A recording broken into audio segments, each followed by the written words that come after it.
Hello friends, welcome to the adventure of knowledge.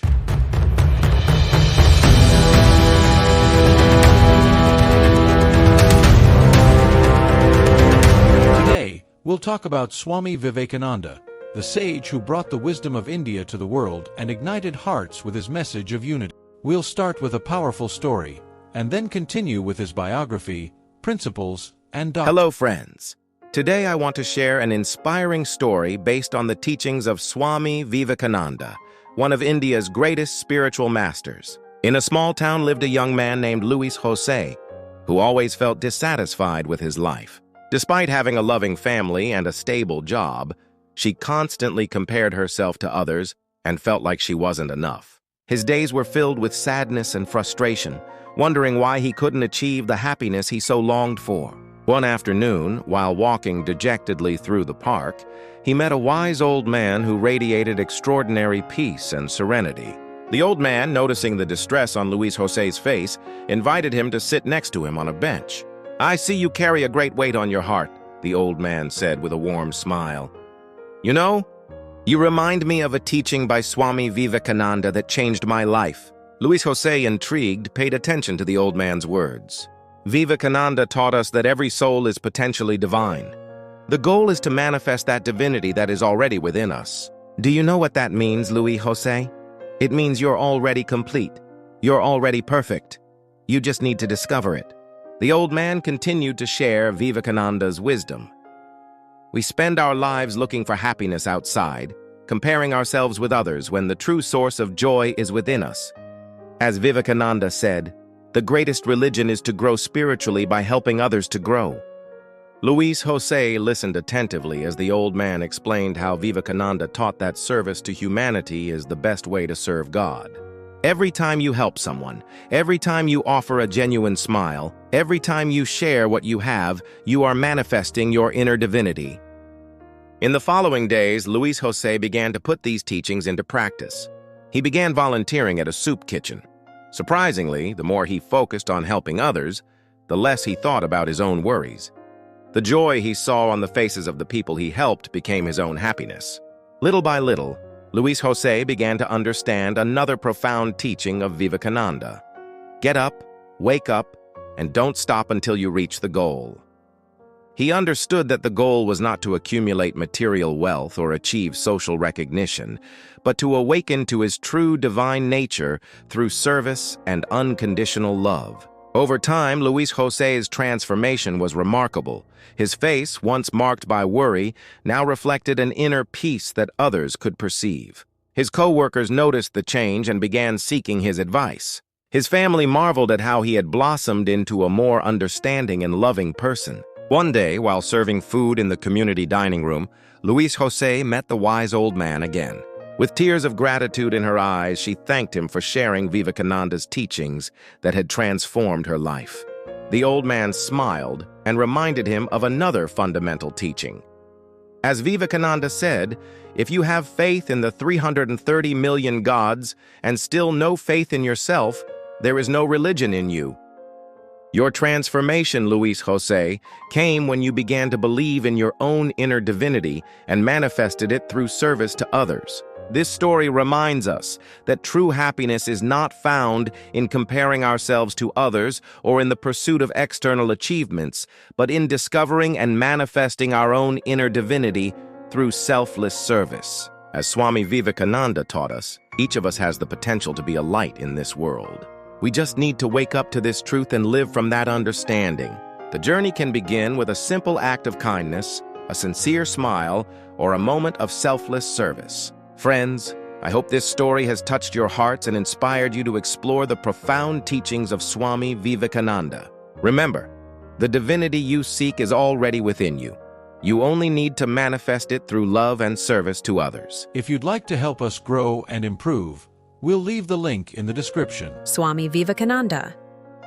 An iconic spiritual leader, this is his biography. Swami Vivekananda, born in Calcutta on January 12, 1863, and died at Belur Math on July 4, 1902, was an Indian thinker, mystic, and prominent religious leader. He was a disciple of Ramakrishna and became the most influential Indian spiritual figure of the 19th century. He brought the teachings of Advaita Vedanta, a philosophy emphasizing non-duality, the idea that all is one, to the West. In 1897, he founded the Ramakrishna Mission, a charitable organization, and 2 years later, the Ramakrishna Math Monastic Order. In 1893, Vivekânanda traveled to Chicago to participate in the World Parliament of Religions, where he was a highly acclaimed speaker. After this event, he dedicated himself to spreading his message throughout several cities in the United States and wrote books on Vedanta philosophy. He was instrumental in introducing yoga and Vedanta to the United States and England through his lectures and discourses. He was the first Hindu religious figure to travel to the West. Childhood and youth Narendranath Datta, later known as Swami Vivekânanda, was born in Shimla Pali, Calcutta, on January 12, 1863. From a young age, he displayed a brilliant mind and exceptional memory. He practiced meditation from a young age and excelled in studies, sports, and artistic pursuits such as music. From a young age, he questioned superstitious customs and caste discrimination. In 1879, Narendra entered Presidency College, Calcutta, for his higher education, and, a year later, joined the Scottish Church College in Calcutta, where he studied philosophy, logic, Western philosophy, and European and world history. From his youth, Narendra asked profound questions about the existence of God. This led him to join the Brahmo Samaj, a prominent religious movement of the time. However, the prayers and songs of this group failed to satisfy his desire to experience God's presence. He always asked the leaders if they had seen God, but their answers did not convince him. It was during this time that a professor suggested he meet Sri Ramakrishna of Dakshinaswar. Meeting Ramakrishna, Narendra met Ramakrishna in November 1881. He asked him the same question he had asked others: "Have you seen God?" Ramakrishna's response was direct and powerful. "Yes, I see God as clearly as I see you here, but with much greater intensity. One can know God. One can see God and speak to Him as I am seeing and speaking to you. But who cares? People shed tears for material things, but who does it for God? God reveals Himself to those who truly seek Him." Narendra was amazed. He felt that Ramakrishna's words were sincere and came from a profound experience. He began to visit him frequently. At first, he found it hard to believe that such a simple man had seen God, but little by little he began to trust him. Although Narendra did not immediately accept everything Ramakrishna said, he could not reject it either. It was always his habit to analyze thoroughly before accepting or discarding anything. He tested Ramakrishna time and again, but the master was always patient, compassionate, and full of love. He never asked Narendra to stop using his reason. After a while, Narendra helped him wholeheartedly. Unlike other disciples, whom Ramakrishna primarily taught dualism and devotion, bhakti, Narendra was taught Advaita Vedanta, the philosophy of non-dualism. During the 5 years Ramakrishna was his teacher, Narendra grew from a restless and impatient young man to a mature man, willing to renounce everything to achieve God realization. Ramakrishna passed away in August 1886. After his death, Narendra and a group of Ramakrishna's important disciples took monastic vows, renouncing everything, and began living in a house in Baranagore. They depended on alms to survive, and their other needs were met by wealthier disciples. Travels in India. The young monk from Baranagore soon felt the desire to live as a wandering monk, in simple clothing and without possessions. In July 1890, Vivekânanda embarked on a long journey across India, with no fixed destination. During this time, he went by various names, such as Vivedisha Ananda and Satchid Ananda. It is said that the king of Khetri gave him the name Vivekânanda for his ability to discern between good and evil. During these travels, Vivekânanda lived in both palaces and the huts of humble people. He had close contact with India's diverse cultures and social classes. He observed the imbalances in society and the oppression caused by the caste system, realizing the need for national renewal for India to prosper. He arrived in Kanyakumari, the southern tip of India, on December 24th. In 1892, he swam to a solitary rock and meditated there for 3 days, reflecting on India's past, present, and future. That rock became the famous Vivekânanda Memorial in Kanyakumari. Vivekânanda traveled to Chennai, Madras, and shared his plans for India and Hinduism with the young people. Impressed, they encouraged him to go to the United States to represent Hinduism at the World Parliament of Religions. The Raja of Ramnad, who was originally invited to the conference, promoted Vivekânanda as the most suitable person for the task. With the help of friends in Chennai and the Maharajas of Mysore and Khetri, Vivekânanda left for the United States. In one of his speeches in California, Vivekânanda described his experience of a wandering life. "Many times have I been on the point of dying of hunger, my feet aching and fatigued. For days on end I would have nothing to eat, and often I could walk no more. I would sink under a tree, and life would seem to slip away little by little. I could not speak. I could hardly think. But at last the mind would return to the idea. I do not fear death. I was never born. I shall never die. I am never hungry nor thirsty. Soy of soy, all nature cannot crush me. She is my servant. Assert my strength, Lord of lords, God of gods. Recover your lost empire. Arise and stop not. And I raised with new strength, and here I am now, alive." Thus, whenever darkness comes, assert reality and all adversity will vanish. For in the end, it is only a dream.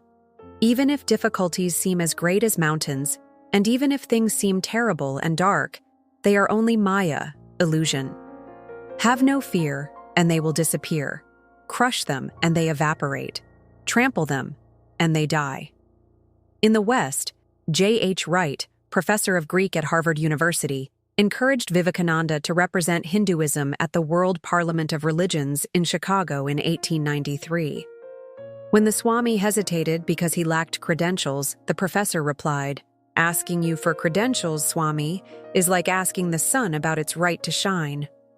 He even wrote a letter to the chairman of the selection committee saying, "This man knows more than all our professors put together." Vivekânanda was received with great enthusiasm at the Chicago Parliament. The audience stood and gave him a 2-minute ovation when he began his speech with the famous words, "Sisters and brothers of the West." After the applause ended, the Swami thanked the young nation on behalf of the oldest monastic order in the world, the Vedantic order of sannyasins, renunciate monks. One newspaper described him as an orator by divine right, and undoubtedly the greatest figure in Parliament. Vivekânanda's arrival in the United States is considered by many to mark the beginning of Western interest in Hinduism, not as an exotic curiosity, but as a religious and philosophical tradition relevant to the West. Vivekânanda successfully introduced yoga and Vedanta to the West, giving lectures in the United States between 1894 and 1896. He taught hundreds of students free of charge at his home in New York. Later, he founded Vedanta centers in New York and London, lectured at major universities, and sparked widespread Western interest in Hinduism. His success was not without criticism, especially from some Christian missionaries, whom he himself harshly criticized. After 4 years of traveling, lecturing, and organizing retreats in the West, he returned to India in 1897. Returned to India and later years upon his return to India, Vivekânanda was received with great enthusiasm by his admirers and followers. He gave a series of lectures, known as the Colombo to Almora lectures, which are believed to have lifted the morale of the then oppressed Indian society. He founded one of the world's largest charitable missions, the Ramakrishna Mission, and reorganized the ancient Swami monastic order, creating the Ramakrishna Math, one of the most important and largest monastic orders in India. However, He also faced criticism from Orthodox Hindus for traveling to the West. At that time, crossing the ocean was considered a cause for marginalization. Vivekananda mocked these criticisms, saying, "I cannot be expelled, for as a monk I am outside the castes." His contemporaries also wondered about his motives, questioning whether the fame and glory of his Hindu evangelism compromised his original monastic vows. His enthusiasm for the United States and Great Britain, along with his spiritual devotion to his homeland, caused great tension in his later years. He traveled once more to the West between January 1899 and December 1900. He fostered a spirit of respect and goodwill in exchanges between East and West. He had American disciples, whom he brought to India and initiated as Swamis, and he brought Indian Swamis to the United States, where they and their successors have remained ever since. Death. On July 4, 1902, Vivekananda was at Belur Math teaching Vedanta philosophy to some disciples. He took a walk with his disciple Swami Premananda and gave him instructions on the future of Ramakrishna Math. After a session of prayer and meditation, he suffered a stroke. His followers spread the idea that through this illness he had attained Mahasamadhi, the final trance of absorption with God. If you like this content, please like and subscribe. Principles and doctrine. Vivekananda was a renowned thinker in his own right. One of his most important contributions was demonstrating not only the validity of Vedanta and Advaita doctrines, but also their social and political implications. A key lesson he learned from Ramakrishna was that the jiva, the individual soul, is Shiva. Each individual is divinity itself. This became his mantra, and he coined the concept of Daridra Narayana Seva, literally, service to the poor God, meaning service to God through service to others, especially the poor. He asked, "If the unity of Brahman underlies all phenomena, on what basis do we consider ourselves better or worse, or more favored or disadvantaged than others?" He concluded that these distinctions will disappear in light of the unity that the devotee experiences in moksha, liberation, or enlightenment. What emerges then is compassion for those who still ignore that unity and the determination to help them. Swami Vivekananda believed that no one can be truly free until all of us are free. Even the desire for personal salvation must be secondary, as tireless work for the salvation of others is the true sign of enlightenment. He founded the Ramakrishna mission under the principle of Atman, for one's own salvation and for the welfare of the world. However, Vivekananda also advocated for a clear separation between religion and the state. Although India's social customs, such as strict caste divisions, were the result of the enormous influence of religion on society, Vivekananda believed that religion should no longer interfere in matters such as marriage or inheritance. He believed that the ideal society would be a blend of Brahmin knowledge, Kshatriya culture, Vaishya efficiency, and the egalitarian spirit of Shudra. He believed that the domination of any one group had led to imperfect societies. Vivekananda maintained that neither religion nor any other force should be imposed to create an ideal society, as this must emerge naturally with individual change under the right conditions. He advised his followers to be holy, not selfish, and encouraged them to practice brahmacharya, celibacy, incorporating their physical, mental, and eloquent strength into this practice. Vivekananda did not support the rising tide of parapsychology and astrology, saying that this type of curiosity does not aid spiritual progress, but rather hinders it. Regarding Westerners, he stated that they were children of Virachana, the great demon of Indian mythology. And of the West, he said that, for that civilization, the sword was the means to achieving certain ends, heroism was the aid, and the enjoyment of life in this world and the next was the only end. He considered their societies to be dominated by the rich and powerful, and to resemble the Indian caste system. He would tell his British friends, "Your rich are the Brahmins, and your poor are the Sudras." Influence. All important Indian leaders of the 20th century, from Gandhi to Subhas Bose, have acknowledged his influence. The first Governor-General of independent India, Chakravarti Rajagopalachari, once said that Vivekananda saved Hinduism. According to Subhas Chandra Bose, Vivekananda is the creator of modern India. And for Mohandas Gandhi, Vivekananda's influence multiplied his love for his country 1,000-fold. Gandhi, who also fought for the reform of Hinduism, said, "The writings of Swami Vivekananda need no introduction. They possess an irresistible attraction."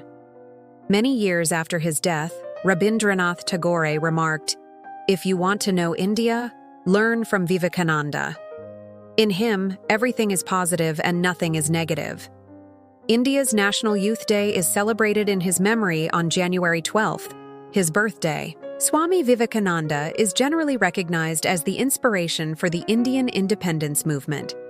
His writings inspired an entire generation of freedom fighters, such as Sri Aurobindo and Bhagat Jatin. Vivekananda was the brother of the revolutionary Bhupendranath Datta. Subhash Chandra Bose said, "I cannot write about Vivekananda without being overcome with emotion. Few could understand him, even among those privileged to know him closely. His personality was rich, deep, and complex. Fearless in his sacrifice, ceaseless in his activities, boundless in his love, profound and versatile in his wisdom, vehement in his emotions, ruthless in his attacks, yet simple as a child, he was an exceptional personality in this world of ours." Sri Aurobindo considered Vivekananda his spiritual mentor.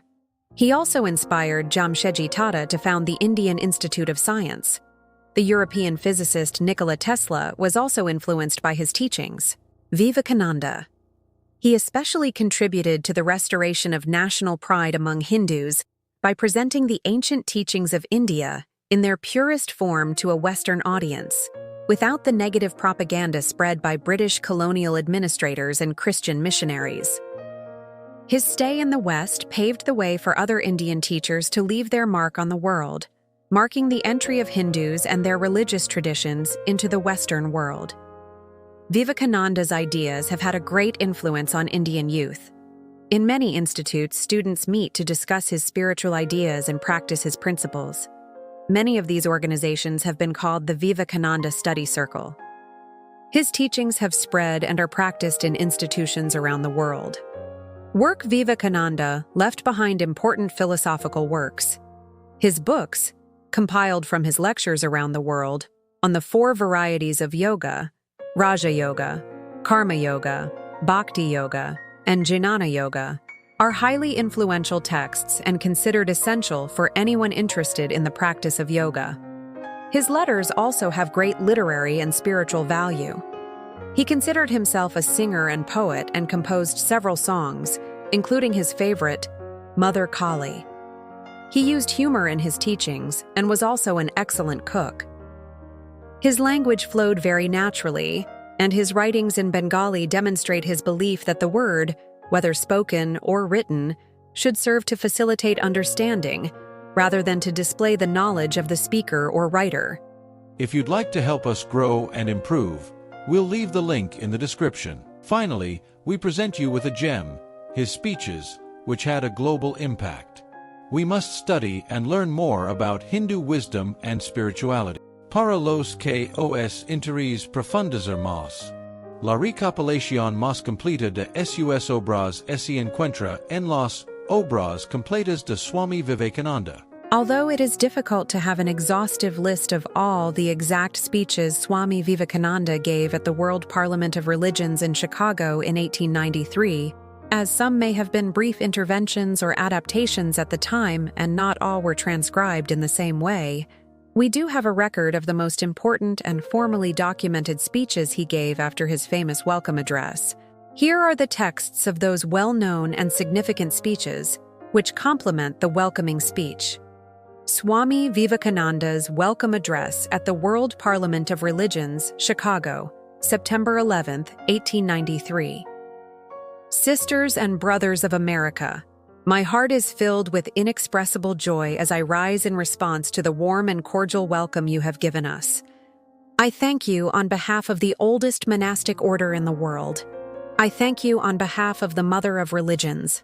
And I thank you on behalf of millions upon millions of Hindu people of all classes and sects. My thanks also to some of the speakers on this platform who, referring to the delegates from the East, have told them that these men from distant nations can well claim the honor of carrying to different lands the idea of tolerance. I am proud to belong to a religion that has taught the world both tolerance and universal acceptance. We not only believe in universal tolerance, but rather we accept all religions as true. I am proud to belong to a nation that has welcomed the persecuted and refugees of all religions and from all nations of the earth. I am proud to tell you that we have gathered within our fold the purest remnant of the Israelites, who came to southern India and took refuge with us in the same year that their holy temple was destroyed by Roman tyranny. I am proud to belong to the religion that has welcomed and still fosters the remnant of the great Zoroastrian nation. I will quote to you, brothers, a few lines from a hymn that I remember repeating from my earliest childhood and which is repeated every day by millions of human beings. Like the different streams that have their sources in different paths that men take through different tendencies, however varied they may appear, crooked or straight, they all lead to you. This present convention, which is one of the most august assemblies ever held, is in itself a vindication, a proclamation to world of the wonderful doctrine preached in the Gita. To me comes anyone who worships me in any form. All paths, O Lord, lead to you. Sectarianism, fanaticism, and their terrible offspring, intolerance, have possessed this beautiful earth for a long time. They have filled the earth with violence, soaked it with human blood, destroyed civilizations, and sent entire nations to despair. Were it not for these terrible demons, human society would be far more advanced than it is now. But their time has come, and I fervently hope that the bell rung this morning in honor of this convention will be the death knell of all fanaticism, of all persecution with the sword or the pen, and of all uncharitable sentiment among people moving toward the same goal. Discourse on the Religion of India, September 25, 1893. Brothers of America, let me thank you for the kindness with which you have received the few ideas I have offered you, and let me remind you of the words of a great sage of India, who said, "As all waters ultimately mingle in the ocean, so all creeds ultimately unite in the Lord." There are 3 points I would like to make clear. First, that our religion is not merely a matter of belief or dogma, but of being and becoming. Man is not the sinner you imagine, but is a child of immortality, a child of holiness. Second, that man is not merely a body, but a spirit moving in a body. And third, that the universe is not an accident, but the manifestation of the eternal consciousness. Why are the Hindu, the Christian, and the Muslim all religious? Why is humanity, at all times and in all nations, has there been and still is some form of religion? Because in man, there is a natural inclination to go beyond the senses, to seek something that cannot be perceived, touched, or tasted. Men seek the infinite, and in this seeking lies the essence of all religion. It is the aspiration of the soul to the divine, to the infinite. There are 2 ideas in all religions. One is the idea of sin, and the other is the idea of love. In the West, the idea of sin has been emphasized more than anything else. But in the East, the idea of love has been the foundation. The love of God, the love of humanity, the love of every living being, that has been the ideal of the East. The religion of India is a religion of self-realization. Its ideal is not to have faith in this or that dogma, but to realize God. How can we see God? By seeing ourselves, by recognizing that we are children of God, and by seeing that He is the soul of our soul, and the breath of our breath. The religion of India is the religion of freedom. In India, we allow everyone to think for themselves. There is no authority in India that prevents them from thinking however they want. Hinduism has never persecuted anyone for their faith. It has never shed a drop of blood to propagate its doctrines. It has been a religion of tolerance. The religion of India, I believe, has been misunderstood in the West. They have been informed about our customs and our rituals, but not about our ideals and our philosophy. In our religion, there is not just one scripture, but many. We have the Vedas, the Upanishads, the Puranas, and many others. The most important thing is that religion should not be a matter of the head, but of the heart. It should not be just a matter of belief, but of life. Religion should make us better. It should make us purer. It should make us holier. Thank you. If you like this content, please like and subscribe. Address on Hinduism, September 26, 1893. Ladies and gentlemen, I am proud to belong to a religion that has taught the world the lesson of universal tolerance and acceptance. We believe not only in universal tolerance, but we accept all religions as true. I am proud to belong to a nation that has welcomed the persecuted and refugees from every nation on earth. I am proud to tell you that we have gathered into our midst the purest remnant of the Israelites who came to southern India and took refuge with us in the same year their holy temple was destroyed by Roman tyranny. I am proud to belong to the religion that has welcomed and continues to nurture the remnant of the great Zoroastrian nation. The Hindu religion has always been open to all influences and has absorbed what it has found good in other religions. We are not a religion closed to new ideas. On the contrary, we have always been ready to learn from others. Some people have criticized Hinduism for having many gods and goddesses, but what they fail to understand is that these are only different manifestations of the same supreme God. Just as a light can shine through different crystals, the same divinity manifests itself in different ways to meet the needs of different people. Hinduism also teaches karma and reincarnation. We believe that every soul is a star, and that this star can fall or rise depending on its actions. Every soul is immortal, infinite, and divine. Hindus believe there is no end to the soul, but that it goes through a cycle of births and deaths until it reaches perfection and unites with the divine. Our religion teaches that humankind is not a sinner, but a child of God, a manifestation of divinity. The mistake is to believe oneself a sinner. The greatest mistake of humanity is to forget its own divinity. Hinduism does not have a single sacred book. We value all sacred texts that bring us closer to the truth. Truth is one, but the sages name it in many ways. Ultimately, the goal of the Hindu religion is the realization of God. Not just to believe in God, but to see Him, feel Him, and live Him. This is the goal of every yogi, of every sage. It is the direct experience of truth. Thank you. Speech at the final session of Parliament, September 27, 1893. The Parliament of Religions has itself been the finest example of the unity of religions.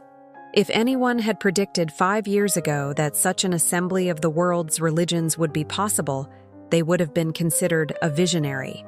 But time has shown that it was a reality. I wish to thank the organizers for making this meeting possible. They have shown that tolerance is not just a dream, but a practical reality. They have shown that religion does not have to be a source of discord, but a source of harmony. My hope is that this assembly, which has brought people of all faiths to a common platform, may be the beginning of a new era of brotherhood and unity in the world. May all the seeds of truth planted here grow and bear fruit in the minds of humanity. Unity in diversity is nature's plan. We should not seek uniformity, but unity in variety, harmony instead of dissonance. And this has been the great lesson of this Parliament. I wish that the spirit of this Parliament, which is the spirit of harmony and peace, may prevail over all the religions of the earth. May the strife between religions cease. May superstition and fanaticism disappear. May all men unite in the name of truth, and may love and understanding reign supreme. Finally, I pray that the future may see the realization of this great idea of the unity of all religions, and that the love of God and the brotherhood of men may spread throughout the earth. Om Shanti, Shanti, Shanti. Peace, peace, peace. Like to help us grow and improve? We'll leave the link in the description.